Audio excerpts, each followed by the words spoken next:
Keluarga yang dikasihi dan yang diberkati Tuhan. Renungan harian keluarga kita hari ini, Jumat 4 Desember tahun 2020. Firman Tuhan dari kitab Yesaya pasal 9 ayatnya yang kelima. Sebab seorang anak telah lahir untuk kita, seorang putra telah diberikan untuk kita.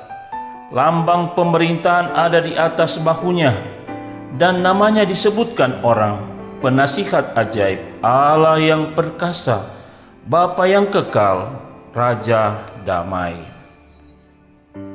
Renungan harian keluarga kita hari ini diberi tema Raja Damai. Keluarga yang dikasihi dan yang diberkati Tuhan. Mengapa lambang pemerintahan ada di atas bahunya, bukan diletakkan di dada atau di leher atau di bagian tubuh lainnya? Bahu digunakan manusia untuk memikul beban. Bandingkan Mazmur 81 ayat 6. Dia mau memikul beban kita. Yesus mau memikul beban yang seharusnya kita pikul, karena Dia telah menyelesaikan semua beban itu di kayu salib. Beban dosa ditanggungnya. Bahu dipakai untuk mengangkat semua beban dan kuk yang memeratkan, dan beban serta kuk sanggup dipatahkan oleh Tuhan.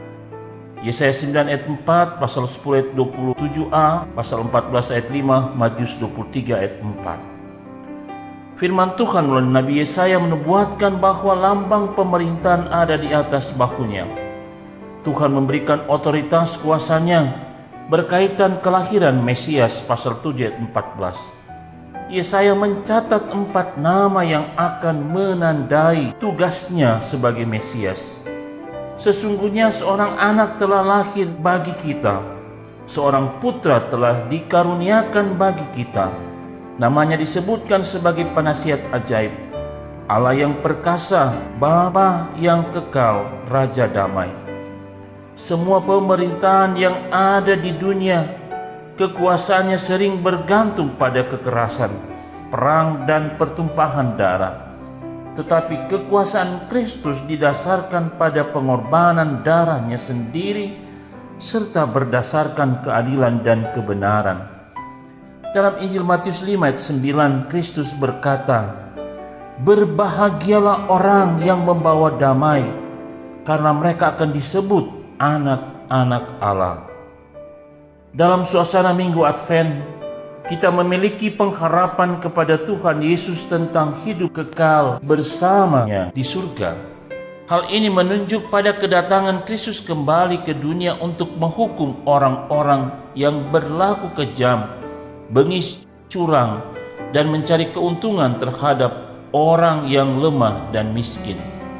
Menjadi tugas bersama kita sekarang adalah mengusahakan ketentraman, ketenangan, dan kedamaian bagi orang lain. Kita yakin Tuhan yang akan bertindak terhadap kita umatnya, bagaikan seorang Bapa penuh belas kasihan yang mengasihi, melindungi, dan menyediakan kebutuhan anak-anaknya. Bandingkan Mazmur 103 ayat 13. Amin. Mari kita berdoa. Ya Tuhan, Penasihat Ajaib, Allah yang perkasa, Bapa yang kekal, Raja Damai, bimbing dan tuntunlah kami dengan firman-Mu. Mampukanlah kami menjadi alat damai sejahtera. Amin.